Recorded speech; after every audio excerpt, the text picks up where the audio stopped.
Hi friends, அனைவருக்கும் வணக்கம். Friends, நான் உங்கள் குமார் பேசுகிறேங்க. இன்றைக்கி நம்ம என்ன பார்க்க போகிறோம்னா, 8ஆம் வகுப்பில் வரலாறு பகுதியில் வர்த்தகத்திலிருந்து பேரரசு வரை அப்படிங்கிற ஒரு பாடம் இருக்குது. இந்த பாடத்திலிருந்து 50 கேள்வியை நம்ம பார்க்க போகிறோங்க. ஆல்ரெடி இதே பாடத்திலிருந்து ஒரு வீடியோ போட்டிருந்தோம்.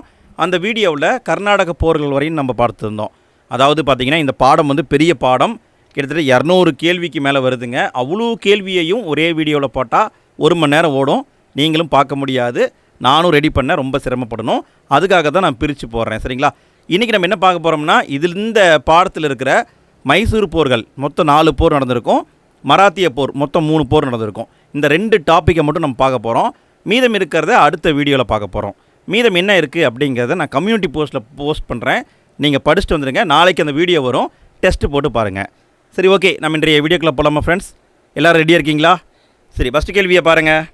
யாருடைய தலைமையில் மைசூர் சமஸ்தானம் தென்னிந்திய வரலாறில் மிகப்பெரிய எழுச்சியை பெற்றது? யாருடைய தலைமையில் மைசூர் சமஸ்தானம் தென்னிந்திய வரலாறில் மிகப்பெரிய எழுச்சியை பெற்றது? ஹைதர் அலிங்க, ஹைதர் அலி. அடுத்த வினா பாருங்கள். ஹைதர் அலி மைசூர் சமஸ்தானத்தின் உண்மையான ஆட்சியாளரான ஆண்டு என்ன? இவர் உண்மையாலுமே மைசூர் அரசரான்னு கேட்டால் கிடையாது. இவர் உதவி செய்ய போய் கடைசியாக இவரே அரசராக மாறிட்டார். இவர் எப்பொழுது உண்மையான அரசராக மாறினார் அப்படின்னா 1761. 1761. அடுத்த வினா பாருங்கள். முதல் ஆங்கிலேய மைசூர் போர் நடைபெற்ற ஆண்டு என்ன? மொத்தம் 4 மைசூர் போர் நடந்திருக்குங்க. முதல் ஆங்கிலேய மைசூர் போர் நடைபெற்ற ஆண்டு 1767 ஆரம்பித்து 1769 வரைக்கும் 2 வருஷம் நடந்திருக்குங்க. முதல் ஆங்கிலேய மைசூர் போர் நடைபெற்ற ஆண்டு 1767 ஆரம்பிக்குது, 1769 முடியுது. 2 வருஷம் நடக்குதுங்க. அடுத்து வினா பாருங்கள். முதல் ஆங்கிலேய மைசூர் போருக்கு காரணம் என்ன? முதல் ஆங்கிலேய மைசூர் போர் ஏற்பட காரணம் என்னன்னு கேட்குறாங்க. இதுக்கான பதில் அப்படின்னு பார்த்தீங்கன்னா, ஹைதர் அலியுடைய வளர்ச்சி, ஹைதர் அலி பிரெஞ்சுக்காரர்களிடம் கொண்டிருந்த நட்புறவு. இந்த 2 தாங்க காரணம். 2 காரணம். ஒன்று, ஹைதர் அலி வளர்ச்சி அடைஞ்சிட்டே வந்தார். இன்னொன்று, ஹைதர் அலி பிரெஞ்சுக்காரர்கள்ட்ட நெருக்கமாக இருந்தார். இந்த 2 ரீசனால தான் முதல் ஆங்கிலேய மைசூர் போர் நடந்தது. அடுத்த வினா பாருங்கள். ஹைதர் அலிக்கு எதிராக ஆங்கிலேயர்கள் உருவாக்கிய முக்கூட்டணியில் இணையாதவர் யார்? ஹைதர் அலிக்கு எதிராக ஆங்கிலேயர்கள் முக்கூட்டணியை ஏற்படுத்துகிறாங்க. அந்த முக்கூட்டணியில் யார் யார் இருக்காங்க அப்படின்னா, ஆங்கிலேயர்கள் இருக்காங்க, மராத்தியர்கள் இருக்காங்க, ஹைதராபாத் நிஜாம் இருக்காங்க. பாளையக்காரர்களும் ஆற்காட்டு நவாப்பும் இல்லை. நல்லா கவனிங்க. 3 பேர் இருக்காங்க. ஒருத்தர் ஆங்கிலேயர்கள், அப்புறம் மராத்தியர்கள், ஹைதராபாத் நிஜாம். இந்த 3 பேரும் சேர்ந்து முக்கூட்டணியை ஏற்படுத்துகிறாங்க. அடுத்து வினா பாருங்கள்.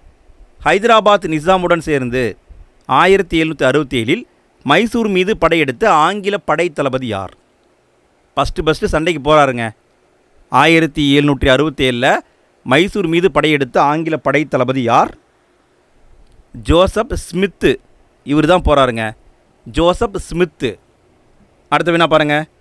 ஆங்கில படையை ஹைதர் அலி தோற்கடித்த இடம்.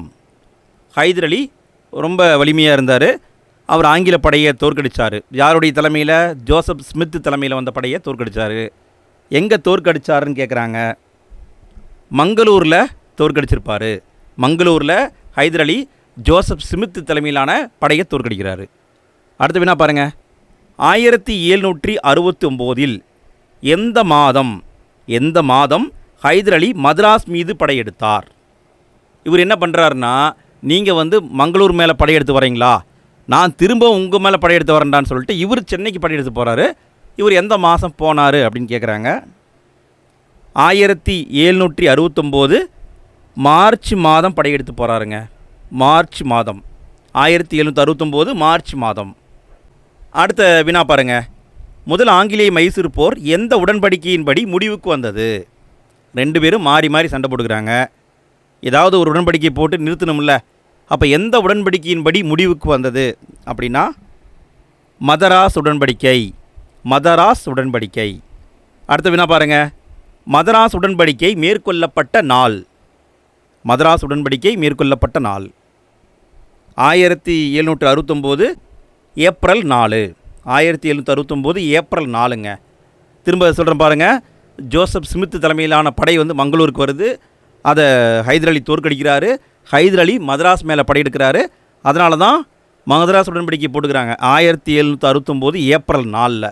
இந்த போர் வந்து 2 வருஷம் நடக்குது. அடுத்து வேணா பாருங்கள், 2ஆம் ஆங்கிலேய மைசூர் போர் நடைபெற்ற ஆண்டு என்ன? அடுத்து 2வது போர் ஆரம்பிக்குதுங்க.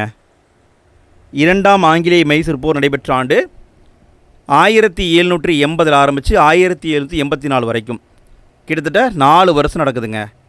1780 முதல் 1784 வரைக்கும். அடுத்து என்ன பாருங்கள், 2ஆம் ஆங்கிலேய மைசூர் போருக்கு காரணங்களில் தவறானது என்ன? ஃபஸ்ட்டு மைசூர் போருக்கு காரணம் என்ன? ஹைதர் அலியுடைய வளர்ச்சி, அவர் வந்து பிரெஞ்சுக்காரர்களோட ரொம்ப நெருக்கமாக இருக்கார். 2வது ஆங்கிலேய மைசூர் போருக்கு காரணம் என்னன்னு பார்த்தீங்கன்னா 1769 மதராஸ் உடன்படிக்கை போட்டுட்டாங்க இல்லைங்களா, அந்த உடன்படிக்கையை ஆங்கிலேயர்கள் மீறிட்டாங்க. இதுக்கு ஒரு காரணம் தான். 1779 மராத்தியர்கள் ஹைதர் அலி மீது படையெடுத்தனர். இதுவும் ஒரு காரணம் தான். பிரெஞ்சு பகுதியான மாஹியை ஆங்கிலேயர்கள் கைப்பற்றினர். இதுவும் ஒரு காரணம் தான். அடுத்த பாயிண்ட் பாருங்கள், திருவிதாங்கூர் சமஸ்தானத்தை திப்பு சுல்தான் தாக்கினார். தவறு. இது வந்து பார்த்திங்கன்னா 3வது ஆங்கிலேய மைசூர் போரில் தான் இந்த சம்பவம் நடந்திருக்கும். அப்போ ரீசன் பார்த்தீங்கன்னா 3 ரீசனுங்க. 1769 உடன்படிக்கையை ஆங்கிலேயர்கள் மீறிட்டாங்க. 1771 மராத்திய போரில் ஆங்கிலேயர்கள் உதவி பண்ணலை. பிரெஞ்சு பகுதியான மாஹியை ஆங்கிலேயர்கள் கைப்பற்றினாங்க. இந்த 3 ரீசனால் தான் 2வது ஆங்கிலேய மைசூர் போர் ஆரம்பித்தது. அடுத்த வினா பாருங்கள், 1781 ஆண்டை மாற்றிக்கோங்க. 1781 பரங்கிப்பேட்டை, இதை வந்து போர்ட்டோ நோவான்னு சொல்லுவாங்க. பரங்கிப்பேட்டை என்ற இடத்தில் ஹைதர் அலியை தோற்கடித்த ஆங்கில படைத்தளபதி யார்? அடுத்த போரில் வந்து ஹைதர் அலியை தோற்கடிக்கிறாங்க. எங்கே தோற்கடிக்கிறாங்க? பரங்கிப்பேட்டை அப்படிங்கிற இடத்துல தோற்கடிக்கிறாங்க. தோற்கடித்த ஆங்கில படைத்தளபதி யார்? சர் அயர்கூட் அப்படிங்கிறவர் தான் தோற்கடிக்கிறாரு. Sir Eyre Coote. அடுத்த வினா பாருங்கள், ஹைதர் அலி 1782 போரின் போது இறந்து போக காரணம் என்ன? இந்த போர் நடந்துகிட்டு இருக்கப்பயே ஹைதர் அலி இறந்துடுவார். ஏன் இறந்தார்? ஹைதர் அலிக்கு புற்றுநோய் வந்து விட்டது. புற்றுநோயால் அவர் இறந்திருப்பார். அடுத்த வினா பாருங்கள், 1783 திப்புவால் கைது செய்யப்பட்ட ஆங்கிலேய படைத்தளபதி யார்? ஹைதர் அலி இறந்தாலும் அவருடைய மகன் திப்பு சுல்தான் அந்த போரை தொடர்ந்து நடத்துகிறாரு. 1783 வருஷம் ஆங்கில படைத்தளபதியாக இருந்த பிரிகேடியர் மேத்யூஸ் அப்படிங்கிறவரை திப்பு சுல்தான் கைது பண்ணுறாரு. பிரிகேடியர் மேத்யூஸ் அப்படிங்கிறவரை திப்பு சுல்தான் 1783 கைது பண்ணிடுறாரு. அடுத்த வினா பாருங்கள், 2ஆம் ஆங்கிலேய மைசூர் போர் எந்த உடன்படிக்கையின்படி முடிவுக்கு வந்தது? இந்த போரும் முடிவுக்கு வருது. 4 வருஷம் நடக்குதுங்க. எந்த உடன்படிக்கை அப்படின்னா மங்களூர் உடன்படிக்கையின்படி முடிவுக்கு வருது. ஃபஸ்ட்டு போர் பார்த்தீங்கன்னா மதராஸ் உடன்படிக்கை, 2வது போர் வந்து மங்களூர் உடன்படிக்கை. அடுத்த வினா பாருங்கள், மங்களூர் உடன்படிக்கை மேற்கொள்ளப்பட்ட நாள். மங்களூர் உடன்படிக்கை மேற்கொள்ளப்பட்ட நாள் என்னென்னு கேட்குறாங்க. 1784 மார்ச் 7 தான் மங்களூர் உடன்படிக்கை செஞ்சிட்டாங்க.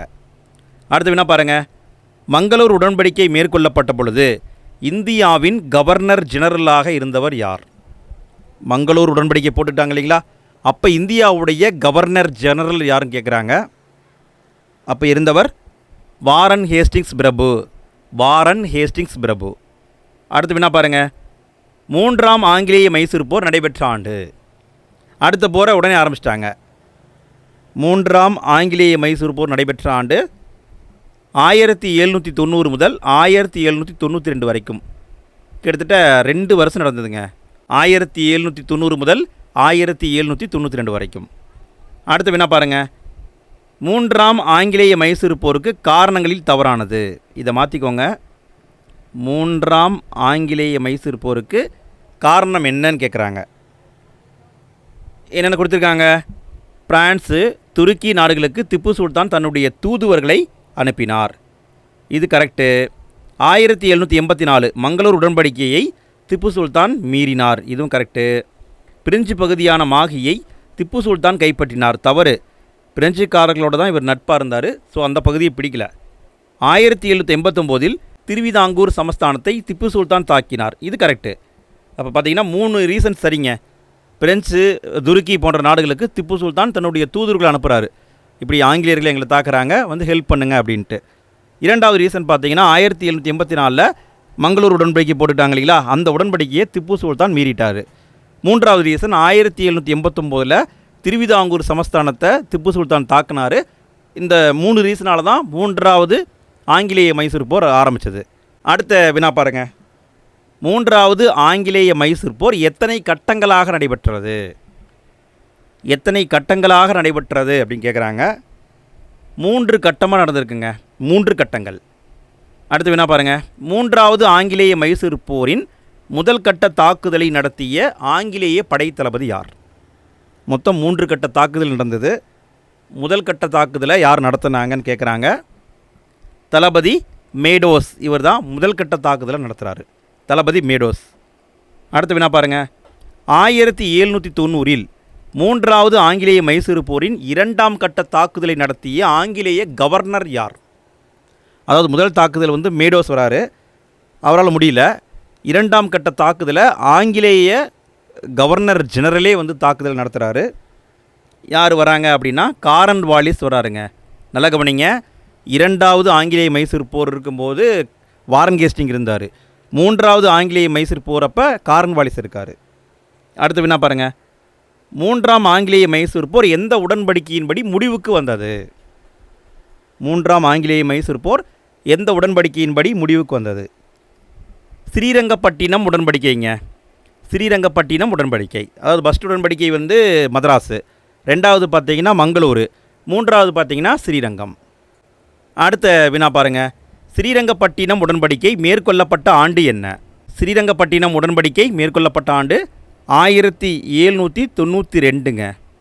அடுத்த வினா பாருங்கள். 4ஆம் ஆங்கிலேய மைசூர் போர் நடைபெற்ற ஆண்டு என்ன? கடைசி போருங்க. 4வது ஆங்கிலேய மைசூர் போர் நடைபெற்ற ஆண்டு 1799. 1799. அடுத்த வினா பாருங்கள். 1792 ஸ்ரீரங்கப்பட்டின உடன்படிக்கையின் நிபந்தனைகளில் தவறானது என்ன? அதாவது 4வது மைசூர் போர் நடக்க காரணம் என்னன்னா இந்த உடன்படிக்கை தான். 3வது மைசூர் போர் முடிவில் பண்ணிக்கிட்டாங்க இல்லைங்களா, ஸ்ரீரங்கப்பட்டினம் உடன்படிக்கை. இதில் என்னென்ன சொல்லியிருந்தாங்க அப்படின்னா, திப்பு சுல்தான் தன்னுடைய ஆட்சி பகுதியில் பாதி பகுதியை ஆங்கிலேயரிடம் ஒப்படைக்க வேண்டும். இது கரெக்டு. போர் இழப்பீட்டுத் தொகையாக 3.6 கோடி செலுத்த வேண்டும். இதுவும் கரெக்டு.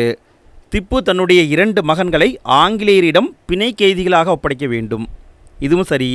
பிரெஞ்சு குடியேற்ற பகுதியான மாகியை திப்பு சுல்தான் ஒப்படைக்க வேண்டும். இது தவறுங்க. இந்த 3 பாயிண்ட் தான் சொல்லியிருந்தாங்க. திப்பு வந்து தன்னுடைய ஆட்சி பகுதியில் பாதியை கொடுத்துடணும், தன்னுடைய 2 மகன்களை பிணை கைதியாக ஒப்படைக்கணும், போர் இழப்பீட்டுத் தொகையாக 3.6 கோடி ரூபாய் கொடுக்கணுங்கிறது தான் நிபந்தனையாக இருக்குது. 4வது பாயிண்ட்லாம் தவறு. இதெல்லாம் வந்து நிபந்தனையாகவே இல்லை. அடுத்த வினா பாருங்கள். எந்த ஆங்கில மைசூர் போரின் முடிவில் ஆங்கிலேயர்கள் மலபார் பகுதி, திண்டுக்கல் பகுதி, குடகு மலை மற்றும் பாரமகால், அதாவது பார்த்திங்கன்னா கோயம்புத்தூர், சேலம், இந்த 2ம் சேர்ந்து தான் பாரமகால் ஆகிய பகுதிகளை பெற்றனர்? இந்த பகுதி எல்லாமே ஆங்கிலேயருக்கு கிடைச்சது. எந்த போரின் முடிவில் கிடைச்சது அப்படின்னு கேட்டிருக்காங்க. இதுக்கான பதில் 3வது மைசூர் போரின் முடிவில் தான் இதெல்லாமே வாங்கியிருப்பாங்க. மலபார், திண்டுக்கல், குடகு, பாரமகால் பகுதியை வாங்கியிருப்பாங்க. அடுத்த வினா பாருங்கள். 4ஆம் ஆங்கிலேய மைசூர் போருக்கான காரணங்களில் தவறானது என்ன?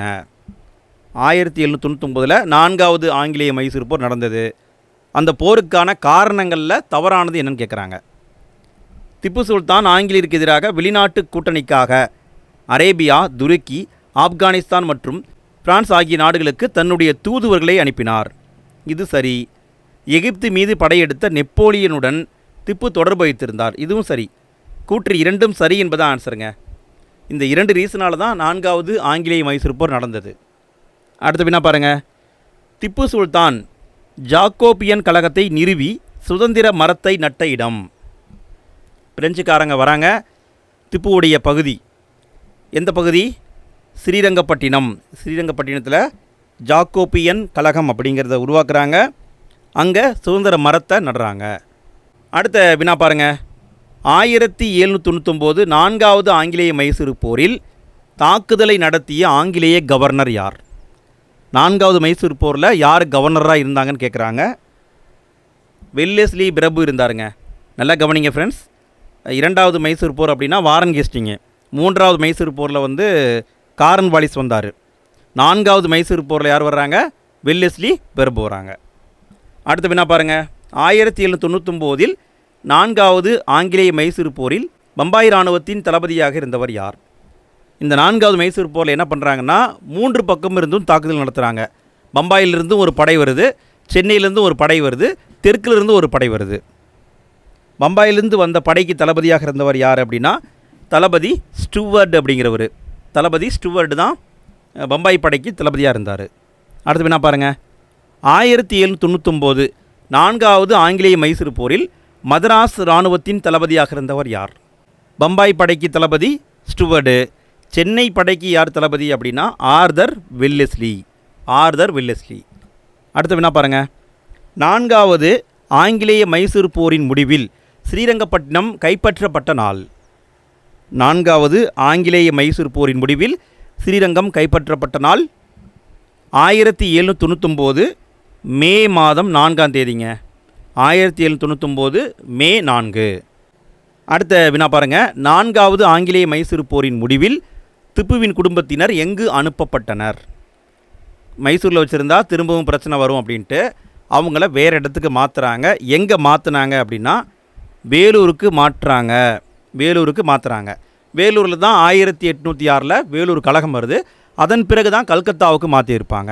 வேலூர் கழகம் நடைபெற்ற நாள் என்னன்னு உங்களுக்கு தெரியுமா? நாம்ளே ஆல்ரெடி வீடியோ போட்டிருக்கோம், உங்களுக்கு தெரியும்னு நினைக்கிறேன்.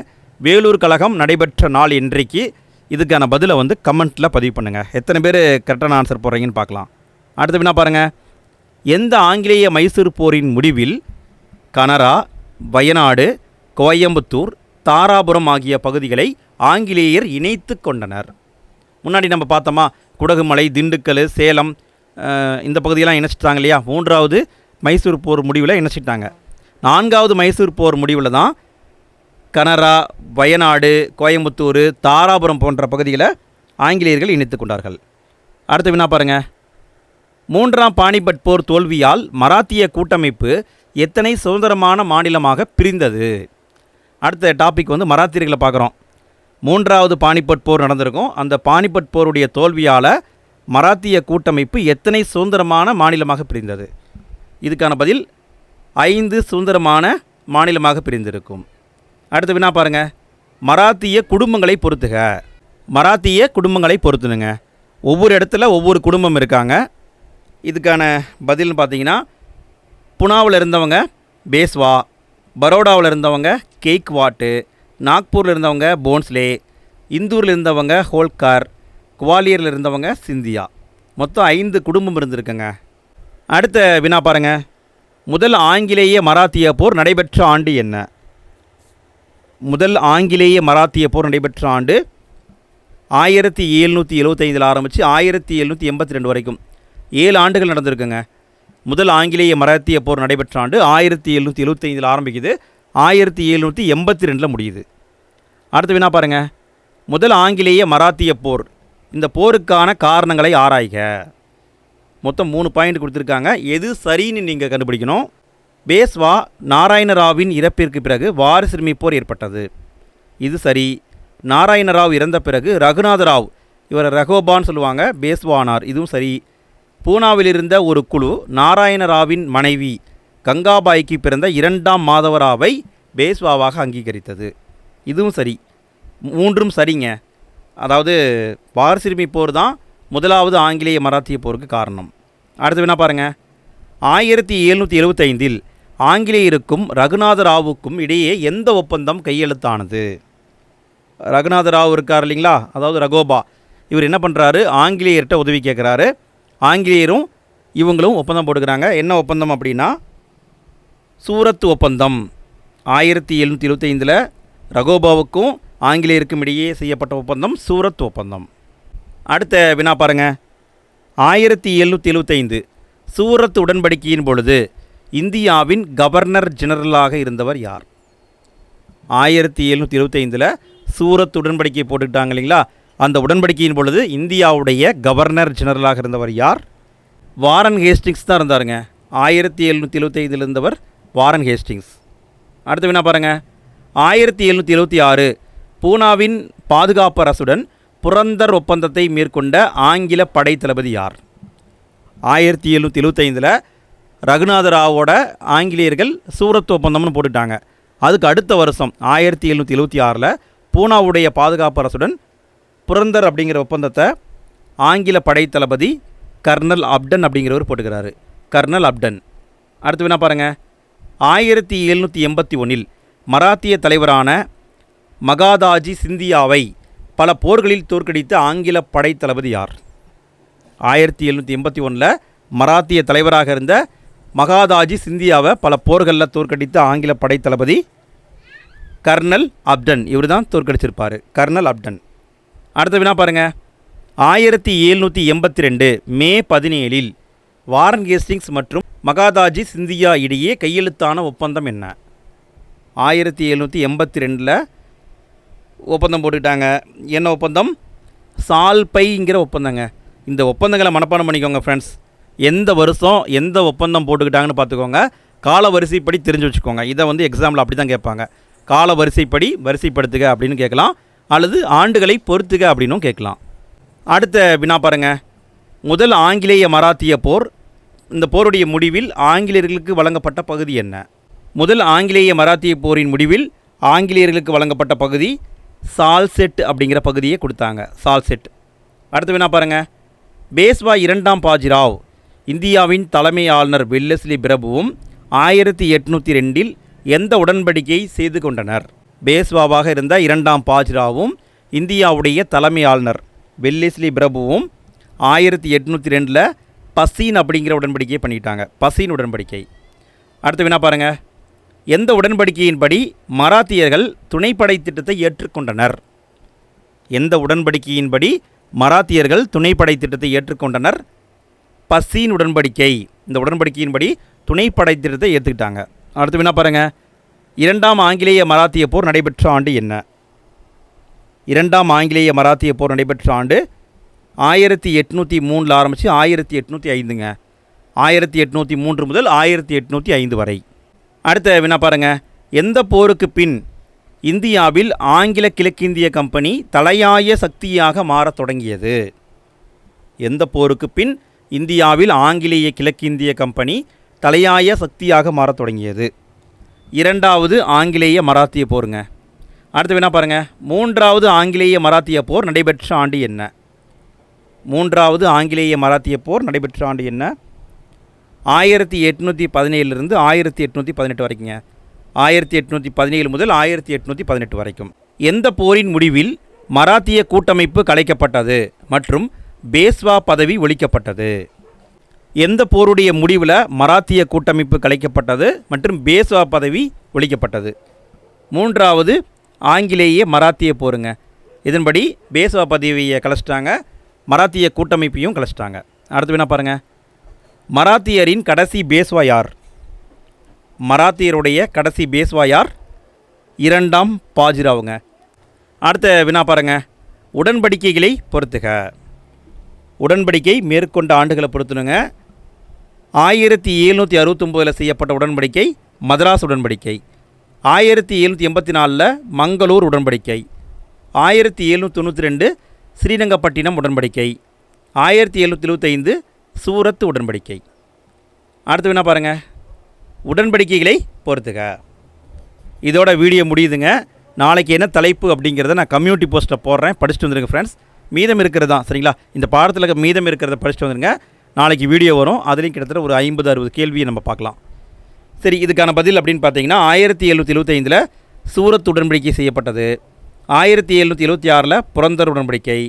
1782 சால்பை உடன்படிக்கை. 1802 பசீன் உடன்படிக்கை.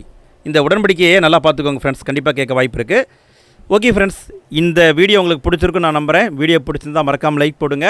வீடியோ பற்றிய கருத்துக்களை கமெண்ட்டில் பதிவு பண்ணுங்கள், உங்கள் ஃப்ரெண்ட்ஸ்க்கு ஷேர் பண்ணுங்கள். நாளைக்கு படிச்சுட்டு வந்துடுங்க. நாளைய வீடியோவில் நம்ம மீண்டும் சந்திப்போம். அடுத்த வீடியோக்கான லிங்க்கை நான் ஃபஸ்ட்டு கமெண்ட்லேயும் எண்டு ஸ்க்ரீன்லேயும் கொடுக்குறேன், கிளிக் பண்ணி பாருங்கள்.